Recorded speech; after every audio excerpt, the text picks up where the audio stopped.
100 இளைஞர்களை கொடுங்கள், நான் உலகையே மாற்றி காட்டுகிறேன் சொன்னது விவேகானந்தர். இப்போ நமக்கு கொஞ்சம் கொஞ்சமாக ஆள் கிடச்சிக்கிட்டு இருக்காங்க போல தெரியுது.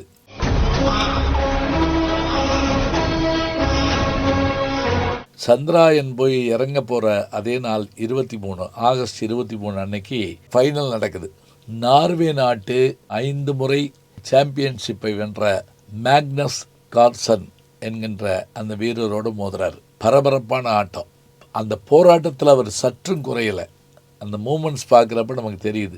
இந்த இதில் அவர் ரன்னராக வெற்றி பெற்றிருக்கிறார். நம்ம அதை குறைச்சி சொல்லக்கூடாது. தம்மா துண்டு என்ன மாற்றியா தம்மா துண்டு ஆங்கர் தான் அவ்வளோ பெரிய கப்பலை நிறுத்துது. வெல்ல வேண்டும் என்கின்ற ஒரு எண்ணம் நம்முடைய மனதுக்குள்ளே இருந்தால், விருப்பமுடையதில் அவர்களை நாம் ஈடுபடுத்தினால் நிச்சயமாக எல்லோரும் வென்று காட்ட முடியும்.